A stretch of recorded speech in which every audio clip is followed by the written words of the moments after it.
Virginia, 1990. A stretch of quiet farmland, the kind of place where everyone knows everyone, and life moves at the pace of the seasons. To most, the Beckham house was just another part of that landscape. Neat lawn, polite greetings, Sunday appearances at church. Nothing strange, nothing out of place. But inside those walls lived a truth no one wanted to see. Michael Beckham wasn't being raised like a child. He was being trained, molded into something obedient, something silent. His father, a man convinced he was shaping discipline, had crossed into unthinkable cruelty. A local priest, Father Thomas Whitaker, was the first to sense it. A quiet voice against the kind of horror polite society pretends can't exist. What happens when order becomes obsession? When control destroys compassion, and what does it take for one man to break the silence? This isn't folklore. It's a documented nightmare from the Virginia countryside, the boy raised as a dog. If you're drawn to real stories that test the limits of human nature, you're in good company. Tap like, subscribe, and share if you want more true cases told with honesty and depth. And as you listen, remember, this isn't fiction. This is the story of a man who thought he was raising order, and the boy who paid the price. The road into Millstone Valley wound between old oak trees and quiet farms, a landscape so ordinary it almost erased itself from memory. To most travelers, it was just another dot on the Virginia map. Father Thomas Whitaker arrived there in early spring, the air thick with wood smoke and pollen. He had been reassigned from a city parish, told he'd find peace in the countryside. Instead, he found silence, the heavy kind that hides things. The locals welcomed him with firm handshakes and quick smiles. Men at the diner spoke about harvests, hunting, and high school football. No one mentioned anything strange. No one ever did. Among the first men he met was Richard Beckham, a tall, deliberate figure known for discipline and structure. Every Sunday he occupied the same pew, coat pressed, Bible balanced neatly on his knee.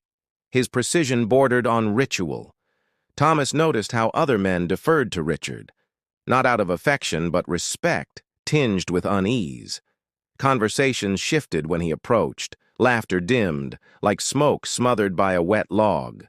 Richard lived on a broad property at the edge of town, acres of fenced pasture, a white farmhouse that gleamed like a sermon on purity. To outsiders, it symbolized order. To Thomas, it looked sterile, as if scrubbed of life. During his first week, Thomas visited the property under the pretense of blessing the home.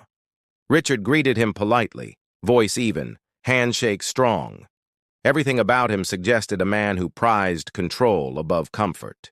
Inside, the rooms were immaculate, books aligned by height, tools arranged by size, carpets without a single crease. Yet beneath the perfection, Thomas felt something off, an atmosphere too measured, too rehearsed. He tried small talk, asking about Richard's work at the lumber yard. The man answered in clipped sentences, every phrase weighted like a report. "Structure keeps chaos away," he said once, eyes fixed on a clock that ticked too loudly. Over coffee, Thomas heard stories of how Richard rebuilt the old barn single-handed, how he worked dawn till dusk and expected the same precision from every man who helped him. It sounded admirable until you listened to the tone. Admiration laced with fear. One evening, while walking back from a parish visit, Thomas saw the glow of a single lantern on the Beckham property. He paused on the dirt road, watching the silhouette of Richard moving methodically in the yard, digging or perhaps mending something unseen. There was nothing outwardly sinister about it, just a man working late, but something in that solitary movement unsettled him. It felt less like labor and more like obsession carved into routine. The following Sunday, Richard spoke to Thomas after Mass. He asked about discipline, about obedience, about how faith could shape a man's will. His questions were sharp, clinical, as if morality were an equation he could solve with enough precision. Thomas answered carefully, sensing the weight behind each inquiry. "Faith shapes us through humility," he said. Richard nodded slowly, expression unreadable. Humility, he repeated, as though testing the word's texture. Days passed. The town settled into its rhythm. Morning deliveries, evening porch lights, the steady hum of lives unremarkable. Yet Thomas couldn't shake the image of that lantern and the man laboring under its glow. Curiosity, he told himself, was part of pastoral duty. Still, he felt more investigator than priest. He began asking quiet questions at the diner, careful not to sound like gossip. The responses were vague. "Richard's just particular," one man said. "Good worker. Keeps to himself." One stormy afternoon, Thomas returned to the Beckham property unannounced, claiming he wished to discuss a charity drive. Richard opened the door within seconds, as if expecting him. The house smelled faintly of oil and sawdust. They talked in the living room while rain beat against the windows. Every question Thomas asked was met with composed politeness. Yet between the words lay tension, a sense that Richard measured each syllable for hidden motives. Lightning flashed, illuminating a wall of framed blueprints, buildings, structures, diagrams of mechanical systems. "Design brings order," Richard said softly. "Without order, men fall apart." That phrase echoed in Thomas's head long after he left. Without order, men fall apart. It sounded less like philosophy and more like warning. In the weeks that followed, he noticed patterns. Richard attended confession regularly, but never spoke of guilt, only control. He confessed impatience with weakness, disgust at disorder, anger when men break rules. Thomas listened, uneasy. One night, while closing the church, Thomas saw Richard standing across the road under a street lamp, motionless, hat dripping from the drizzle. Their eyes met briefly. Richard nodded once and walked away without a word. Sleep came poorly after that. The priest dreamt of ticking clocks, of corridors lined with blueprints, of a man digging in the dark. Driven by instinct, he began keeping a journal. Not accusations, just observations, dates, times, remarks. He told himself it was for pastoral clarity, but in truth, he was gathering evidence for something he couldn't yet name. When summer arrived, the valley brightened, but the sense of unease deepened. Strange rumors surfaced, voices carried on the wind, mechanical noises late at night, flashes of light from the Beckham barn. The men at the diner brushed them off as projects. Thomas decided to confront Richard directly, choosing honesty over suspicion. He drove to the farmhouse at dusk, engine humming low. Richard met him at the porch, calm as ever. "Evening, Father," he said. "Come to ease your mind?" Inside, the same spotless order greeted him. Yet this time, Thomas noticed something new. An entire room dedicated to unfinished models, intricate wooden structures arranged with almost surgical precision. It was artistry turned obsession. Richard spoke of discipline as salvation, of structure as purity. His tone carried conviction that chilled more than inspired. "Chaos is temptation," he said. "A man who controls everything can't be corrupted." Thomas realized then that Richard's order wasn't faith. It was fear, a fortress built against uncertainty, emotion, and human flaw, and within that fortress something darker thrived. When Thomas left, the sun had dipped below the horizon. He paused on the gravel path, hearing the faint hum of machinery from the barn. A shadow moved inside, deliberate, methodical, like a man perfecting an invisible design. Back in town, he poured his thoughts into the journal. The entries grew longer, filled with questions rather than answers. What drives a man to worship control? What line divides devotion from delusion? As weeks turned to months, the town began whispering about Richard's increasing isolation. Deliveries stopped at the gate instead of the door. He spoke to no one but Thomas, and even those conversations became riddles about order and purity. One evening, Thomas found a note slipped under the rectory door. It was unsigned, written in precise block letters. "He's building something that shouldn't exist." No further explanation, The priest felt a chill trace his spine. The handwriting, neat and deliberate, reminded him of Richard's ledger entries during confession. He folded the note carefully and locked it away. That night he prayed for clarity, but felt only dread. Outside, thunder rolled across the valley. Somewhere in the distance, the lantern on the Beckham property burned through the storm, unwavering. The next morning, Thomas made his decision. He would uncover what Richard was building, not out of curiosity, but duty. A shepherd must know the wolves among his flock. He prepared quietly, flashlight, notebook, calm resolve. As he stepped into the gray dawn, he glanced once at the church steeple and whispered a simple vow: truth, no matter the cost. The air carried the smell of wet earth and machine oil as he approached the property. Birds scattered from the fence line, startled by footsteps that broke the valley's routine calm. Reaching the barn door, he paused, hand trembling slightly on the latch. The hum inside was steady, almost rhythmic, like breath through metal lungs. He drew a deep breath and pushed the door open. Light spilled out. Cold, artificial, mechanical.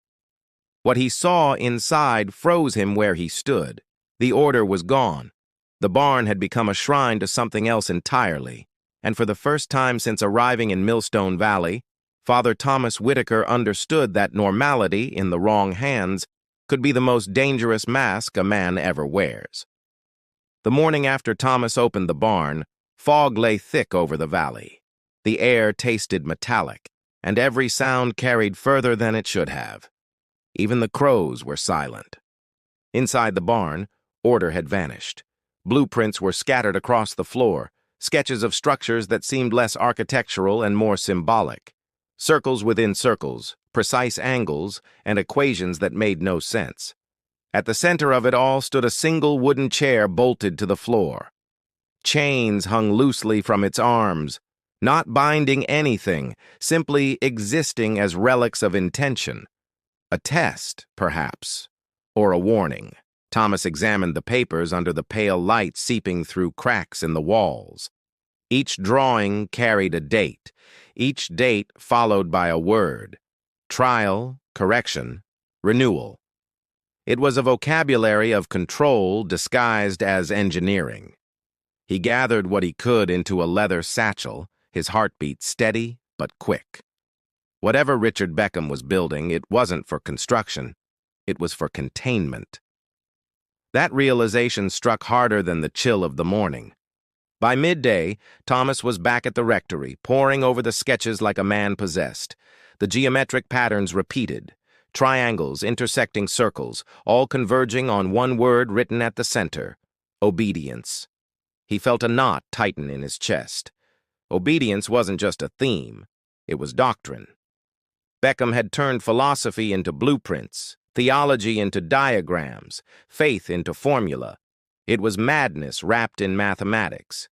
The following evening, Thomas sought counsel from Brother Elias, the oldest monk still residing near the monastery ruins outside town. The man lived quietly, surrounded by stacks of dusty manuscripts. Order, Elias said slowly after seeing the sketches, is holy only when it serves love. Without love, it becomes tyranny. Those words clung to Thomas as he walked back through the woods. Tyranny in the name of order. That was Richard's creed. It explained everything: the rigidity, the perfection, the unease that lingered around him. 2 nights later, Thomas returned to the Beckham property. The windows were dark, but faint light glowed from the barn. Through the cracked door, he saw Richard hunched over a workbench, tools spread like surgical instruments. "Evening, Father," Richard said without turning. His voice was calm, steady. "Couldn't sleep either?" Thomas stepped forward, careful with his words. "You're working late.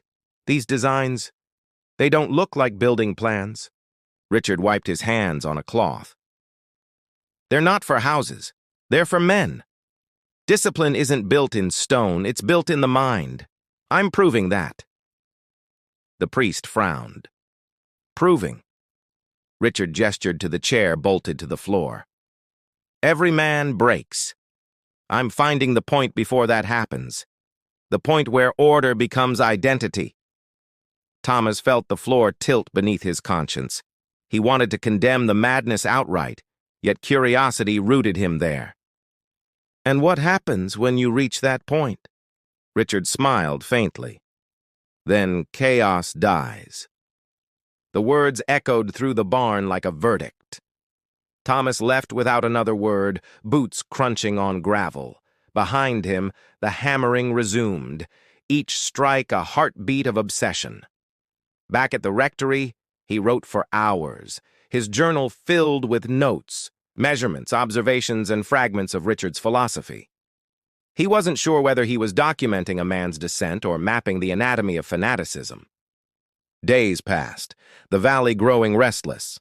Machinery sounds carried at night, strange humming that made livestock uneasy. Men in town began whispering that Beckham was preparing something large. None dared confront him. Thomas decided he couldn't wait. He enlisted 2 trusted friends from the parish, Brother Mark and Deacon James, both men of steady nerves and quiet loyalty. Together they would see what Beckham was constructing before it was complete. They approached the property after midnight. The moon hung like a thin coin over the trees, barely enough light to navigate by. Every creak of leather and rustle of grass felt amplified. At the barn door, Thomas motioned for silence. Inside, the rhythmic hum had stopped. Only wind moved through the slats. He pushed the door open slowly, lantern raised. The interior was transformed. The floor where the chair once stood was now etched with symbols, burned into the wood with deliberate precision. Metal rods connected at angles like a cage without walls. "Blueprints made real," whispered Mark. "But what for?" Thomas examined the central platform. On it lay a journal bound in black leather, initials RB pressed into the cover. He opened it, scanning the entries written in tight handwriting. Obedience achieved through structure, resistance measured in intervals. Faith must be proven in silence. James crossed himself. "He's turning scripture into machinery." Before they could respond, a voice came from the shadows. "Curiosity can damn a man quicker than sin, Father." Richard stepped into the light, holding a spanner like a scepter. His face was calm, almost serene. "You shouldn't have come." Thomas held his ground. "You call this faith? This is madness." Richard's expression didn't change. "Madness is the world outside. I'm building peace, Father, pure, unbroken peace." Mark moved between them, tension in every line of his body. "Peace doesn't need chains, Richard." For a moment, the barn fell silent, except for the whisper of wind. Then Richard lowered the tool, sighing. "You'll never understand. You speak of freedom as if it isn't another kind of prison." Thomas saw in the man's eyes something worse than anger, conviction, the unshakable belief that he was right. He realized then that argument would change nothing. "Leave, Father," Richard said softly. "This place isn't for you." They retreated, not from fear, but recognition that the line between reason and obsession had vanished. Outside, the fog thickened, swallowing the lantern light as they crossed the field. At the rectory, Thomas locked the journal away and contacted the local authorities under the pretext of safety inspections. He knew they wouldn't understand the depth of what he'd seen, but it was a start. The next morning, the Beckham property stood deserted. Tools abandoned, doors ajar, blueprints fluttering in the breeze. Richard Beckham was gone. Search parties scoured the woods, rivers, and abandoned mills for weeks. No sign of him ever surfaced. Some said he fled north. Others whispered he'd vanished into the design he'd built. Thomas never found peace after that. The journal remained locked in his desk, unread, a reminder that order without compassion can devour the man who worships it. Years later, when new tenants took over the farmhouse, they discovered faint patterns scorched into the barn floor, circles, lines, and one final inscription carved by hand. Silence completes the design. Thomas returned once more to the valley before his retirement. Standing before the ruins, he whispered a prayer not of condemnation but of understanding. Some men chase perfection until they forget they're human. As he turned to leave, the wind carried a low hum through the beams, a sound like distant machinery, or perhaps memory itself. The valley remained quiet, its secrets folded neatly back into the soil, and for the rest of his days, Father Thomas Whitaker carried that echo within him, a reminder that the darkest shadows are often cast by men convinced they stand in the light. Autumn crept across Millstone Valley, bringing with it the sharp scent of frost and the color of dying leaves. Father Thomas Whitaker felt the season pressing on him like a slow confession he had never spoken. Richard Beckham had vanished months earlier, but the echoes of his work remained everywhere. The townsmen talked less, kept their heads low, and treated the Beckham farm like ground best forgotten. Thomas couldn't let it rest. Each evening he returned to his locked drawer, the black journal waiting like a sealed argument. Every word inside hummed with a kind of logic that terrified him. He told himself the obsession was for understanding, but he knew better. He was searching for an answer to how belief could twist so far that it became its opposite. One night, the lamp burned low as he turned another page. The handwriting shifted halfway through, more hurried, less controlled. The entries described experiments of thought, ways to strip identity until only obedience remained. He found sketches of mechanical contraptions powered by human rhythm, movements measured and perfected. There were no names, only diagrams of men reduced to motion. Thomas shut the journal, heart pounding. He realized Beckham's disappearance might not be flight but transformation. Perhaps the man had turned himself into his own final experiment. The next morning, Thomas took the journal to Brother Elias at the monastery ruins. The old monk listened quietly, eyes closed as Thomas read. When the priest finished, Elias whispered. He mistook the discipline of the spirit for the mechanics of the body. Thomas nodded, understanding too late. "How does one fight a ghost made of ideas?" he asked. Elias placed a hand on his shoulder. "By naming it aloud. Silence is what gives madness shape." That night, Thomas began writing his own account, not as confession, but as testimony. He chronicled every detail of Beckham's beliefs, hoping that sunlight, even in words, could dissolve darkness. As he wrote, strange occurrences began. Tools misplaced, doors found open, the faint hum returning from the hills at dusk. Some evenings he thought he saw movement beyond the rectory fence, a shadow too deliberate to be wind. Sleep abandoned him. He took to patrolling the church grounds, lantern in hand. One evening he found footprints leading toward the old mill road, heavy, solitary, recent. He followed them to the edge of the forest, where the sound of metal striking metal drifted faintly through the trees. Each blow echoed like a heartbeat buried underground. Thomas called out once. The sound ceased instantly. Then, after a long pause, a voice answered, low, calm, unmistakable. "Father Whitaker." The air froze. "Richard?" "Order never dies," the voice said. "It only changes hands." Thomas felt a chill crawl up his spine. The words weren't a threat, but a creed being recited. When he reached the clearing, no one was there. Only a half-built structure of rusted beams shaped like an arch. He touched one of the beams. It vibrated faintly, humming as if alive. The same geometric markings from the barn were carved along its length. He understood then that Beckham hadn't stopped building. He had merely moved his work underground. Over the following weeks, Thomas tried to alert the authorities. Reports were filed, searches conducted, but the forest yielded nothing. The arch had vanished, leaving only disturbed earth and the faint smell of oil. Exhausted and shaken, Thomas retreated to the rectory. He locked the journal away again, this time sealing the drawer with wax and prayer. Yet each time he closed his eyes, he saw blueprints flickering behind his eyelids. Winter settled in, heavy and unrelenting. The snow made the valley appear pure, but beneath it, Thomas sensed unfinished business. The silence of the land felt cultivated, like part of someone's design. Then one evening, while reading in the study, he heard the chapel bell ring. It shouldn't have. No one else was there. He stepped into the nave, breath visible in the cold. The bell rope swung gently on its own.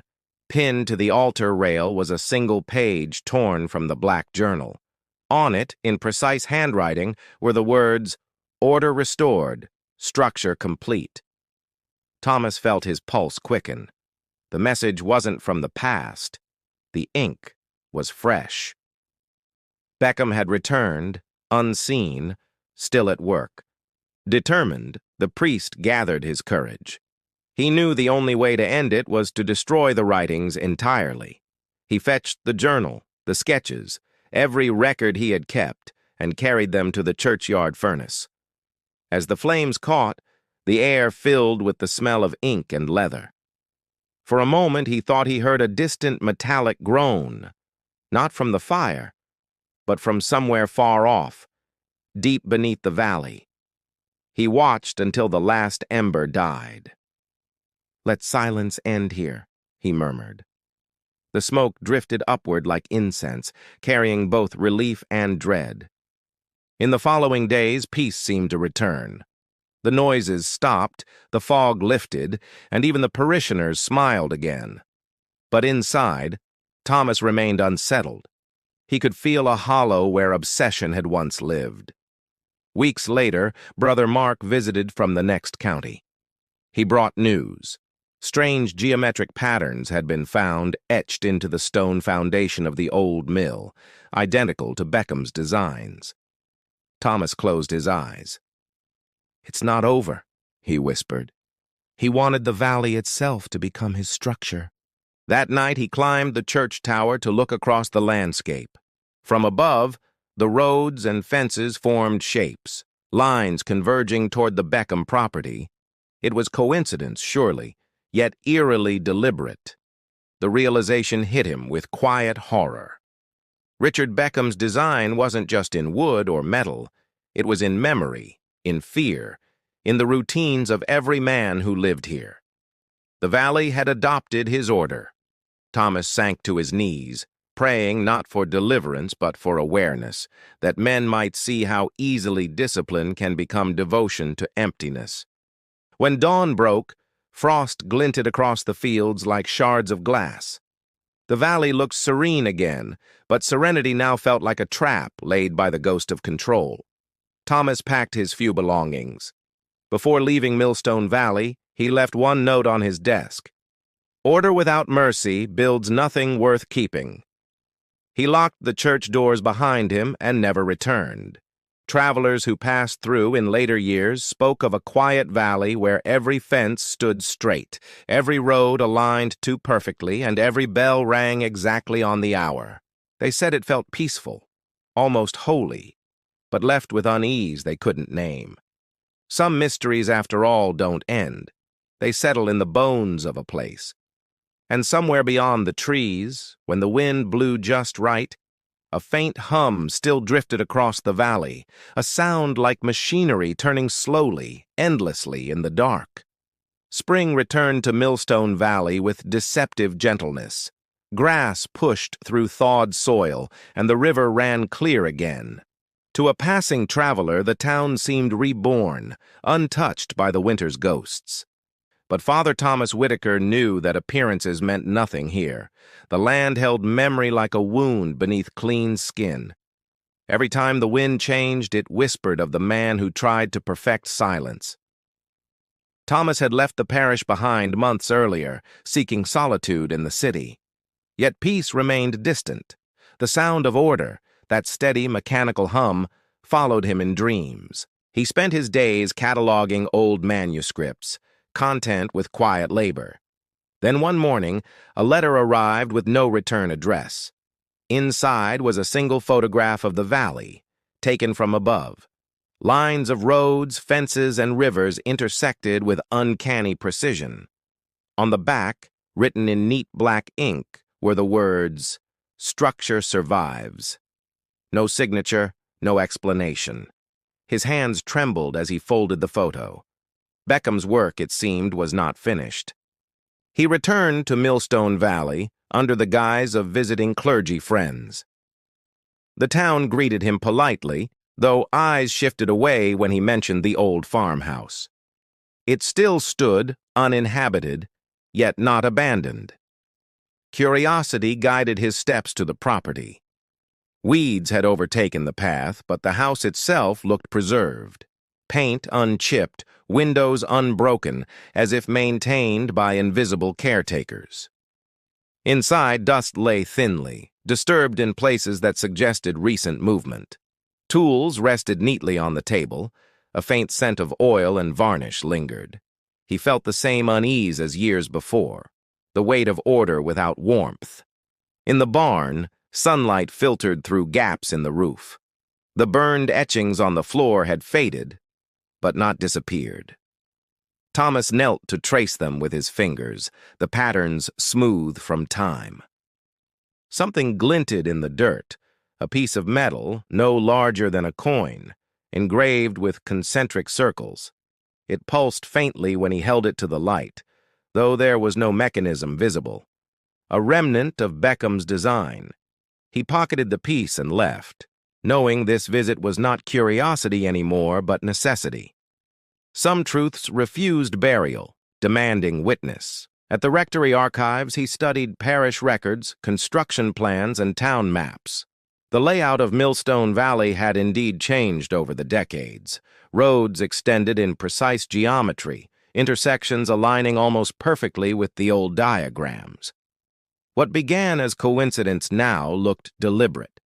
Beckham's influence had seeped into civic planning, passed quietly through committees and surveyors who never knew the origin of their blueprints. Thomas felt both awe and dread. One man's obsession had become a living pattern, reproduced without intent. The valley itself was the machine now, self-sustaining, self-correcting. He met with the mayor, a pragmatic man unaware of the design's history. When Thomas presented the overlays, the official frowned. "It's just good engineering," he said. "Efficient layout, nothing sinister." Efficiency, that was always the lure. Thomas left without argument, realizing how easily men embraced order when it disguised itself as progress. That night he returned to the farmhouse one last time. He carried the metal piece, the photograph, and his journal. The moonlight painted the walls silver, the silence unbroken except for distant crickets. He placed the coin-shaped object on the floor's center and whispered a prayer, not for deliverance, but acknowledgement. Let what was built without mercy be seen for what it is. As he spoke, a vibration traveled through the floorboards, faint but definite. The lantern flickered, shadows twisting into patterns that matched the burned etchings. For a heartbeat, the barn seemed to breathe. Thomas stood firm. The sound grew softer, fading like a sigh exhaled by the earth itself. When it ended, the air felt lighter, as if the valley had released something held too long. He gathered his things and stepped outside. Dawn crept over the hills, pale and clean. For the first time in years, he heard birdsong unbroken by any mechanical rhythm. Weeks later, he delivered his final sermon in the small church that had once feared its own echo. He spoke of structure and freedom, of how faith without compassion builds cages instead of sanctuaries. Order is not evil, he told the men gathered before him, but it must serve mercy, not replace it. When a man worships his own design, he forgets the grace that gives it meaning. Afterward, they shook his hand, their faces reflective. The valley remained the same on the surface, but Thomas sensed a shift, a subtle crack in the perfection, enough space for breath to enter. He left the valley once more, this time without dread. On the road out, he looked back at the farmhouse one last time. The roof caught the sunrise, glowing briefly before the light moved on. In his pocket, the metal piece no longer pulsed. It lay inert, ordinary, perhaps waiting, perhaps finally at rest. Years later, when Thomas's papers were archived, scholars found his journals among old parish records. They spoke not of miracles or hauntings, but of the human hunger for control and the quiet cost of forgetting compassion. Millstone Valley prospered afterward, its roads straight, its fields even. Yet travelers sometimes paused at the edge of town, uneasy without knowing why, as though the air still hummed faintly beneath the soil. And so the truth remained. Perfection, once summoned, never truly dies. It sleeps, waiting for another hand to trace its lines, another mind to mistake silence for peace. Father Thomas Whitaker never returned. He lived out his days by the sea, where waves broke disorder into music and wind carried no rhythm but its own. In the final entry of his journal, written in careful script, he left a single line that scholars often quoted but seldom understood. "The world does not need more order. It needs men who can bear the sound of imperfection.